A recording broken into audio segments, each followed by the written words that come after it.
ada kelainan pada fisik adik atau ada penyakit lain atau ada penyakit kongenital dan lain sebagainya. Dan tujuannya untuk mengetahui apa kesehatan fisik dan mental adik. Apakah adik bersedia? Bersedia. Pertama, sebelum melakukan pemeriksaan fisik, kakak data dulu ya identitas kamu. Namanya siapa? Kaila Iza Rahmata. Kaila, umurnya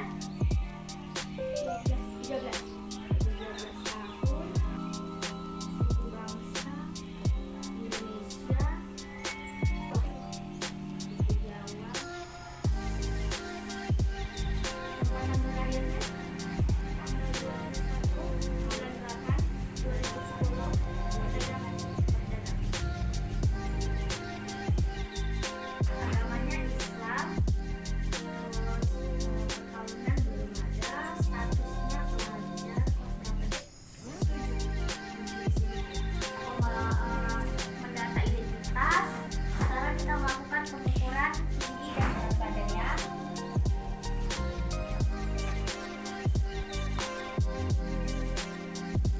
Lihat ya.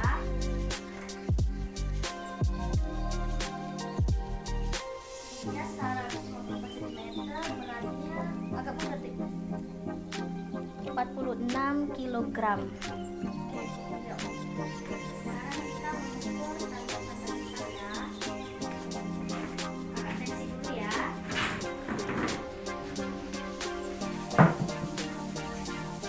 Sini deh.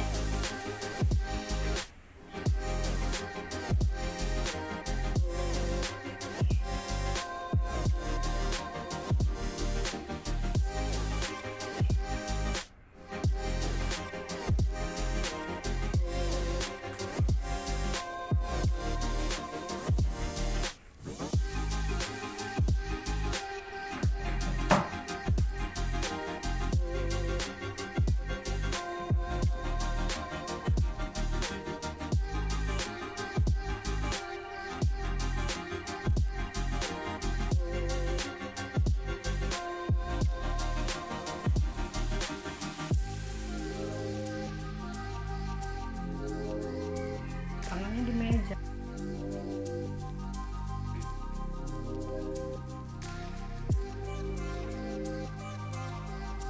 Dulu ya. Sekarang kita lanjut untuk pengukuran nadi sama pernapasan ya. Ya. Cek sih. Ininya 80 kali per menit. Pernapasannya tadi 20 kali per menit. Sekarang kita periksa suhunya ya. Izin ya.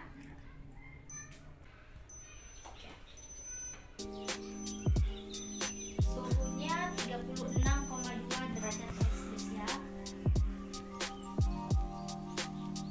Oke, normal ya. Sekarang adik boleh baring di situ tidur.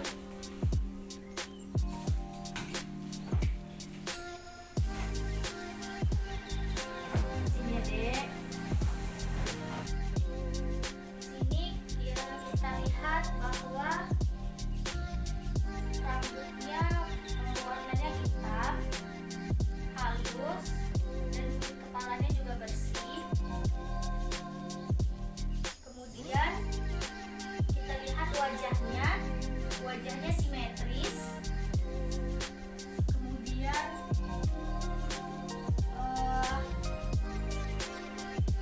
warna kulitnya juga warna sedikit kehitaman. Kemudian di sini tidak ada kita lihat odem ataupun tidak ada bekas luka, juga tidak ada jerawat sama sekali. Wajahnya bersih. Kita pemeriksaan bagian mata. Di sini kita lihat konjungtivalnya merah muda, berarti normal ya, tidak ada mengalami anemia sama sekali. Kemudian kelerannya berwarna putih bersih, pupilnya berwarna hitam kecoklatan. Juga matanya juga simetris, tidak ada odem sama sekali. Kemudian penglihatan juga masih normal ya dek. Oke, kemudian lanjut ke bagian hidung. Bisa agak lemak, hidungnya simetris, lalu kemudian tidak ada polip sama sekali. Kemudian pemeriksaan bagian mulut, giginya juga bersih, tidak ada karies, dan tidak ada lubang gigi sama sekali. Kemudian pemeriksaan bagian telinga. Di sini kita lihat telinganya simetris ya, bersih, tidak ada serumen. Kemudian tidak ada pembengkakan di belakang telinga. Di telinga juga tidak ada pembesaran apapun atau tidak ada pembengkakan apapun. Semuanya normal. Pendengaran juga masih normal. Kemudian lanjut bagian pemeriksaan leher. Di sini kita lihat lehernya bersih, tidak ada kemerahan. Saat kita melakukan palpasi juga tidak ada pembengkakan sama sekali, tidak ada gondok. Oke, normal. Selanjutnya pemeriksaan bagian dada. Di sini dadanya juga simetris ya. Kemudian payudaranya juga simetris. Kemudian kita lakukan palpasi, tidak ada benjolan sama sekali. Kemudian di sini kucingnya juga itu normal, tidak ada pembengkakan sama sekali, tidak ada keluar air susu, dan juga tidak menonjol seperti ibu hamil. Oke. Kemudian kita periksa bagian aksilanya atau ketiaknya. Jadi kita inspeksi terlebih dahulu. Kita lihat aksilanya bersih, tidak ada kemerahan sama sekali. Kemudian kita lakukan palpasi, tidak ada odem sama sekali atau tidak ada benjolan. Itu berarti tidak ada penyakit kelenjar getah bening. Selanjutnya bagian ekstremitas atas. Kita suruh adiknya untuk meluruskan tangan. Kita lihat bahwa ekstremitasnya panjangnya itu sama. Kemudian pada ekstremitas juga tidak ada kemerahan, tidak ada odem. Lalu jari-jarinya juga tidak ada kelainan atau penyakit apapun, normal. Kemudian untuk syarafnya juga tidak ada benjolan sama sekali. Kemudian lanjut bagian pemeriksaan abdomen.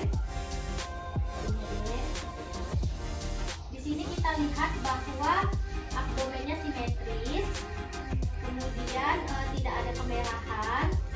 Kita lakukan palpasi, tidak ada benjolan sama sekali. Berarti normal ya.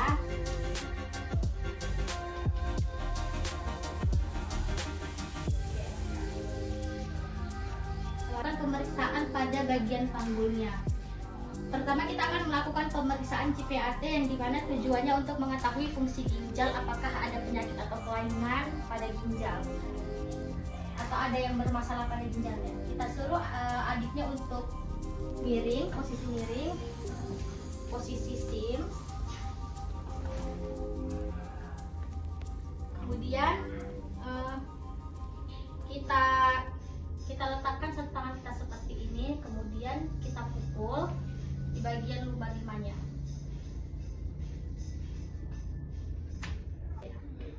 Jika tidak ada terasa sakit, itu berarti ginjalnya masih sehat dan tidak ada masalah. Tapi jika sakit, itu berarti ginjalnya bermasalah. Kemudian kita melakukan pemeriksaan lingkar panggul. Yang pertama, lingkar panggul di bagian distansia spinarum.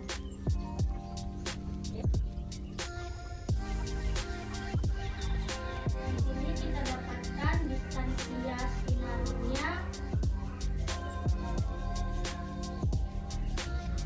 22,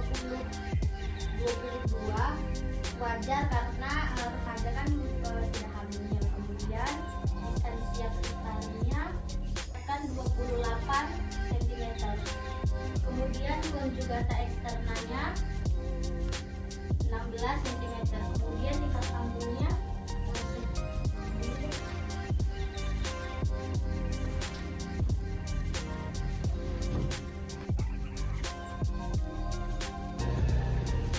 kemudian lingkar panggul keseluruhannya itu 90 cm. Tidak. Selanjutnya kita melakukan pemeriksaan bagian ekstremitas bawah atau kakinya. Di sini kita lihat kakinya panjangnya sama, tidak ada kelainan sama sekali, kukunya juga bersih. Kemudian saat kita palpasi juga tidak ada odem, tidak ada kemerahan. Ini ya, kita lihat juga tidak ada varises, tidak ada pembengkakan pada sarafnya. Kemudian di bagian paha juga bersih, tidak ada kemerahan dan juga benjolan. Kemudian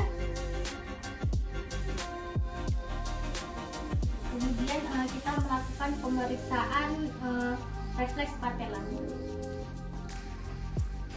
Ya, kita suruh untuk menggantung kakinya. Refleks patellanya kanan dan kiri positif. Akan memberikan KIE mengenai kesehatan reproduksi. Sebelumnya adik namanya siapa? Kaila Izra Ramadhani. Kaila Izra Ramadhani kan. Kemudian usianya 12 tahun, berarti kelas 1 SMP. Kaila ini sudah menstruasi? Sudah. Menstruasi yang keberapa lagi? Data dari kelas 6. Oh, dari kelas 6 udah menstruasi. Berarti menarchnya usia 12 tahun ya? Kelas 6. Waktu tetap jadi kan sekarang udah nggak tahu ya kalau menstruasi yang beberapa kali. Tapi kan sekarang Kaila sudah mengalami menstruasi, itu tandanya Kaila sudah masa subur. Waktu kelas 6 sudah memasuki masa subur dan sekarang lanjut mengalami masa subur. Yang dimana deh masa subur itu kan masa dimana perempuan mengalami kemudian ada tanda-tandanya seperti air itu kan, payudara membesar, payudaranya ada membesar, ada kan sedikit kan. Kemudian suaranya juga mulai mengering ya kan. Kemudian dada panggul mulai membesar. Kemudian sifatnya pun sudah mulai sedikit masuki dewasa kan, sudah mulai tahu mana yang cantik, mana yang ganteng, sudah tahu berdandan, sudah tahu pacaran. Pacarannya? Kaila udah pernah pacaran? Belum. Kalau bisa jauhi yang namanya pacarannya, karena kan untuk kesehatan bersama kan. Yang dimana kita tahu pacaran sekarang kan ngeri, pegang sana, pegang sini, terus melakukan hubungan badan.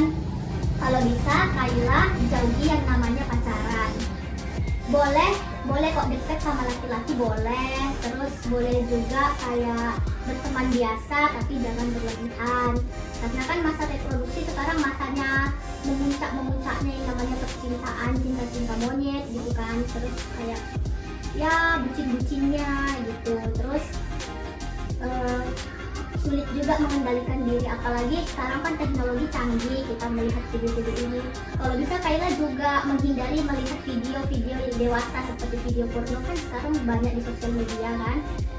Hindari itu untuk apa? Supaya kesehatannya juga terjaga, supaya nafsunya juga tidak meningkat. Karena kan kalau remaja kan kadang rasa penasarannya tinggi, pengen melakukan juga kan gitu. Jadi kalau bisa jauhi yang namanya menonton video dewasa atau video porno tersebut untuk menghindari yang namanya hubungan seksual di usia dini ya.